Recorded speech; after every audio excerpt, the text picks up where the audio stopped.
आज बीजेपी का manifesto release हुआ, उसमें गोरखा का कुछ भी नहीं आया है, क्या बोलना चाहेंगे? पहली बात तो हमको ये समझना होगा कि इस बार का जो मैनिफेस्टो है इससे पहले की तुलना में वो अलग ढंग से प्रस्तुत हुआ है। इस बार के भारतीय जनता पार्टी के मैनिफेस्टो में जो चार्टर ऑफ डिमांड होता था हमेशा, वो उसमें कुछ भी नहीं है। 2047 को ध्यान में रखते हुए विकसित भारत की नींव रखने की उस दिशा में बनाया गया मैनिफेस्टो है। और इसमें सिर्फ दार्जिलिंग स्पेसिफिक नहीं, पूरे देश भर में भी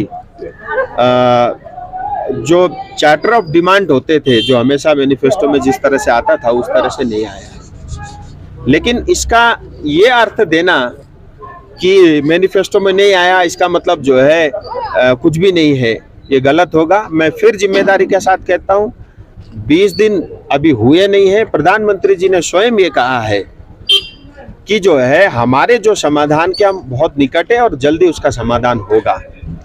तो इसलिए मैं आपके माध्यम से समस्त जनता को ये कहना चाहता हूँ, आप निश्चिंत रहिए, ये मेरी जिम्मेदारी है और ये 5 साल जिसमें जनजाति भी होगा और स्थायी समाधान होगा, वो भारत के संविधान के अधीन होगा। और किसी में दम हो तो बता के दिखा दो। मैं फिर जिम्मेदारी के साथ कहता हूँ, जनता को भी ये प्रार्थना करता हूँ, बहुत सारे लोग जो इसी ताक में रहते हैं कि किसी तरह जो है भारतीय जनता पार्टी को या बीजेपी को बदनाम करें, वो बहुत प्रयास करेंगे लेकिन फिर भी वो सफलता उनको नहीं मिलेगी। और इस बार का मैनिफेस्टो चार्टर ऑफ डिमांड के लेकर के नहीं है, वो विकसित भारत को ध्यान में रखते हुए उसमें महिलाओं की बात की, युवाओं की बात की, किसान की बात की और जो है श्रमिकों की बात की। इस तरह से अलग अलग हिस्सों में 2047 को ध्यान में रखते हुए बनाया हुआ मैनिफेस्टो है। आपने कहा है 2026 तक एससी स्टेटस का बिल आएगा, आप लाएंगे? मेरा राजनीति 2024 से 2029 ये आखिरी 5 साल मेरे राजनीति के होंगे, उसके बाद मैं राजनीति भी नहीं करूंगा। और 2026 से पहले जनजाति का बिल पार्लियामेंट में मैं पेश करूंगा, ये मेरा जनता से संकल्प है। और स्थायी समाधान चुनाव के तुरंत बाद एक कमेटी का गठन होगा जिसमें हमारे राजनीतिक दल के सदस्य भी रहेंगे, कुछ इंटेलेक्चुअल लोग ऑलरेडी कुछ लोग जुड़े हुए, कुछ और भी उसमें जुड़ेंगे, कुछ संविधान के ज्ञाता भी होंगे। उन सब को लेकर के और इन सब को लेकर के जो एक कमेटी का गठन होगा और उसमें वो काम करेगी, क्योंकि उनमें काम करने में उनको भी समय लगेगा।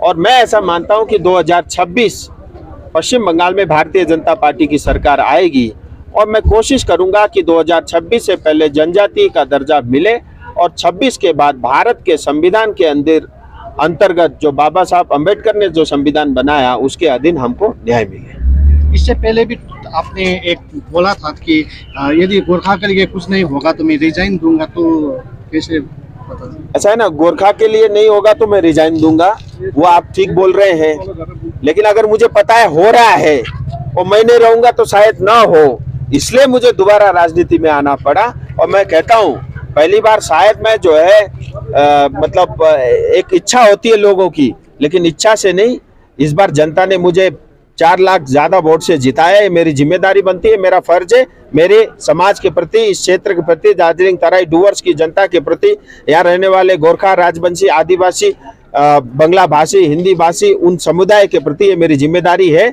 इसलिए अपनी जिम्मेदारी को पूरा करूंगा। 26 तक भी कुछ नहीं होगा तो फिर आप इलेक्शन में जाएंगे? 26 में बात करेंगे नहीं, इतना जल्दी आपको क्या है, अभी तो 2 साल पड़े हुए हैं। इसलिए निराश मत होइए, नेगेटिव मत सोचिए, सब अच्छा सोचिए, अच्छा ही होगा।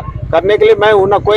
कोई नेता देखता है जो जिम्मेदारी अपने कंधों पे लेके घूमता है, या तो दूसरे पे चिपका देते हैं या पार्टी का विरोध करके कुछ नहीं देगा बोल के फिर भी राजनीति करते हैं। मैं उनमें से नहीं हूँ, ना मैं पार्टी का विरोध करूंगा, ना मैं सरकार का विरोध करूंगा। मैं अपने समाज के लिए, इस क्षेत्र के लिए जो न्याय होना था उसको मैं सुनिश्चित करूंगा और ये मेरी जिम्मेदारी है। मुझे वोट भी इसलिए मिल रहा है, इसलिए नहीं है कि मैं जो है यहाँ पे घूमता हूँ इसलिए वोट मिल रहा है। घूमने के साथ साथ उनको पता है कि ये भारत सरकार से कुछ करके लाएगा, इसीलिए जनता अभी तक जो है भारतीय जनता पार्टी को पसंद करती है।